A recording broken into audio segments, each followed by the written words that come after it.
In this video, we're going to look at spirometry and look at the differences between normal, obstructive pulmonary disease, and also restrictive lung disease.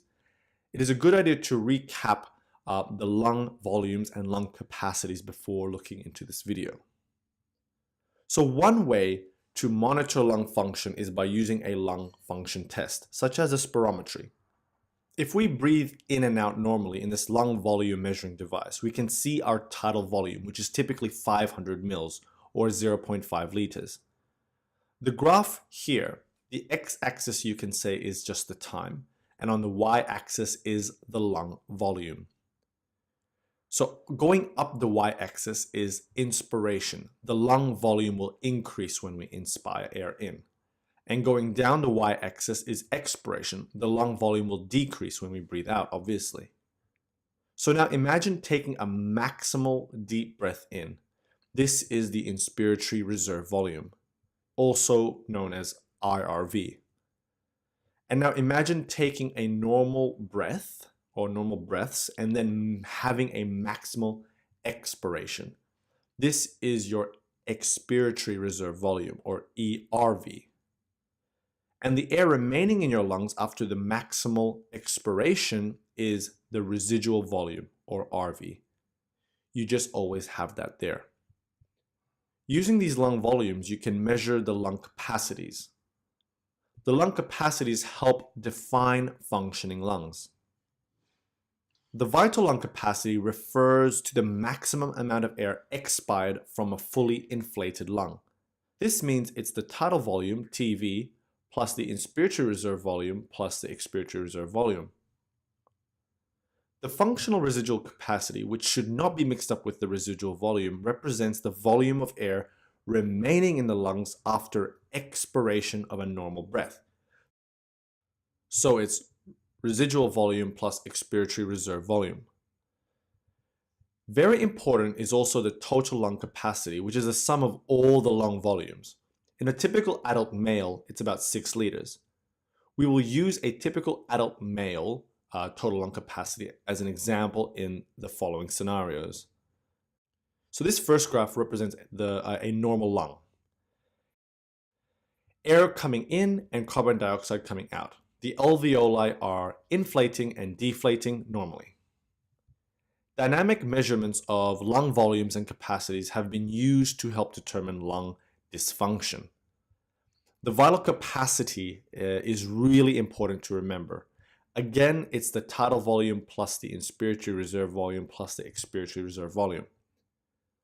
The forced vital capacity is basically the same thing as the vital capacity, but by definition, it is the largest amount of air that can be expired after a maximal inspiratory effort. So you breathe very deep in, and then you breathe out fully. The forced vital capacity is frequently measured clinically as an index of pulmonary function. It gives useful information about the strength of the respiratory muscles and other aspects of pulmonary function. Let us draw it in a graph of a normal lung. Here you have the volume on the x-axis and flow through the lung on the y. So a normal adult has a total lung capacity of 6 liters. So here is the volume set here at 6 liters. So from 0 to 6 is the total lung capacity. The forced vital capacity, FVC, is again the largest amount of air that can be expired after you take the maximal breath in. The spirometry helps document and measure all this. So imagine taking a deep breath in and then exhaling it out as forcefully and as quickly as you can. We can thus say this is your vital capacity or forced vital capacity, which in reality is your tidal volume plus your inspiratory reserve volume plus your expiratory reserve volume. Thus, the remaining air in our lungs after a maximal expiration, if you remember, is your residual volume.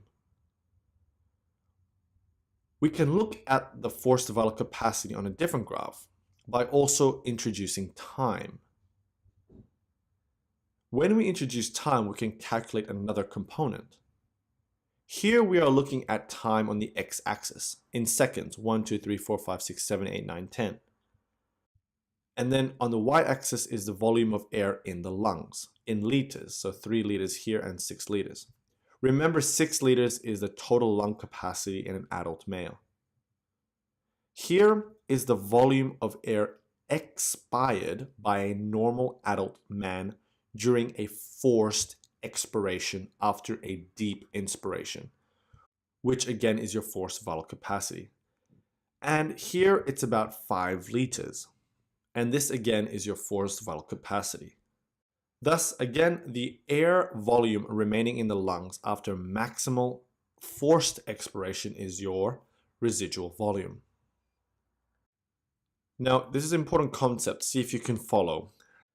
The fraction of the vital capacity expired during the first second of a forced expiration is referred to as the forced expiratory volume, or FEV1. So from the graph, the forced expiratory volume in the first second FEV1 to the forced vital capacity FVC ratio can be calculated. 4 liters divided by 5 liters, which is 0.8 or 80%. And again, this is normal. We will look at how this changes with certain diseases. So let's look at what happens in COPD, where we have gas trapping and we have obstruction of the airways. Many changes are seen in lung volume and lung capacities. In obstructive airway disease, straight away we can see an increase in total lung capacity. This is why it is common to see features of an enlarged chest in patients with COPD. The tidal volume remains the same. However, the inspiratory reserve volume decreases, the expiratory reserve volume increases, and the residual volume increases as well. Thus, if we were to calculate the lung capacities, the vital capacity, or also we can straight away say the forced vital capacity, is the same or maybe decreased. The functional residual capacity is increased, and the total lung capacity, as mentioned, altogether increases. The reason behind these changes in lung volume and capacities are two main things. Firstly, the reduction in airflow to the lungs due to obstruction. And then you have what's called air trapping. The air remains in the lungs at expiration. As a consequence, you get hyperinflation and consequently an increase in your functional residual capacity. Now let's see this using a spirometry and compare it to the normal on the left side. Again, here we have the graph with volume in liters on the x-axis and flow of air through the lungs on the y-axis. The forced vital capacity, FVC, again, is the largest amount of air that can be expired after maximal inspiratory effort. Here in the dotted black line is normal forced vital capacity, normal full inspiration, and then normal full expiration. And this is obstructive lung disease. The whole graph shifts to the left because you have an increase in residual volume and an increase in total lung capacity, more than 6 liters. Your vital capacity, or forced vital capacity you can say, remains the same.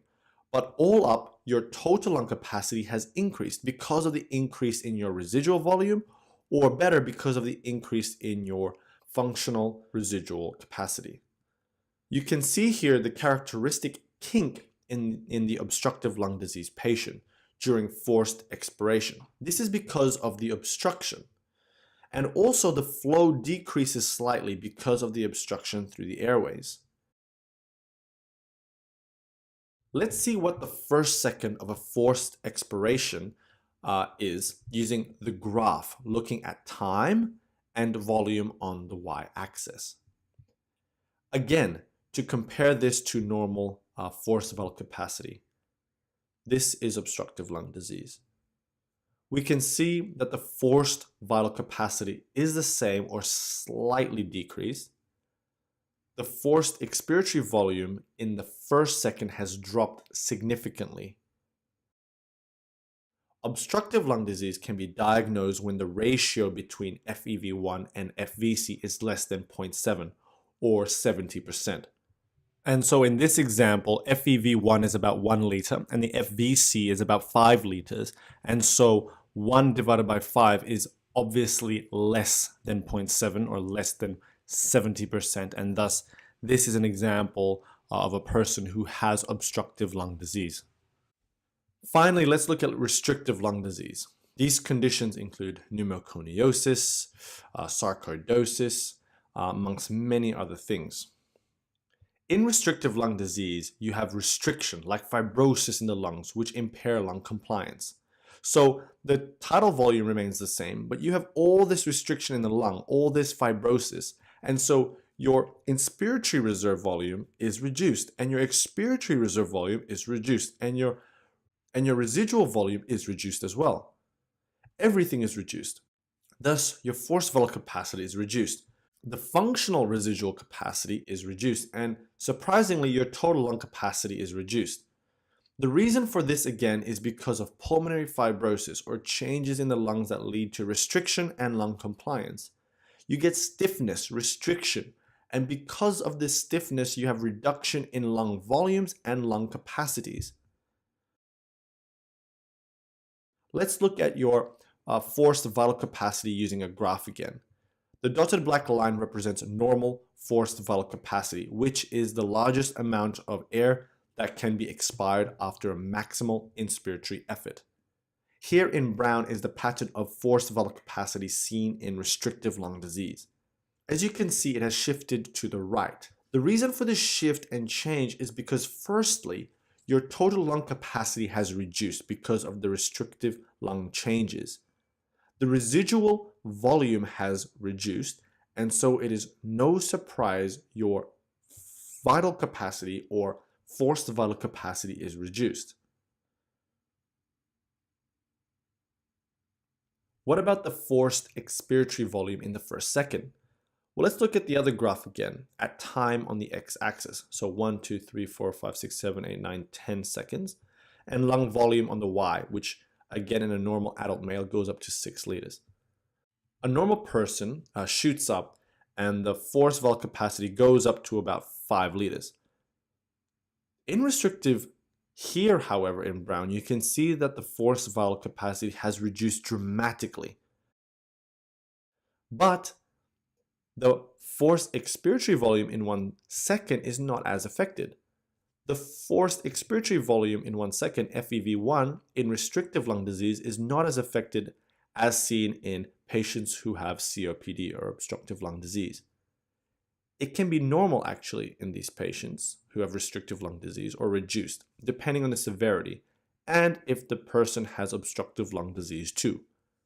The FEV1 to FVC ratio is a useful tool in recognizing severity of airway disease and can help differentiate between COPD and restrictive lung disease. In restrictive lung disease, the FEV to FVC ratio is not as affected. So for example, in this scenario of restrictive lung disease, the FEV1 is about 3 liters and the forced vital capacity is about 4 liters. So 3 divided by 4 is 0.75 or 75%.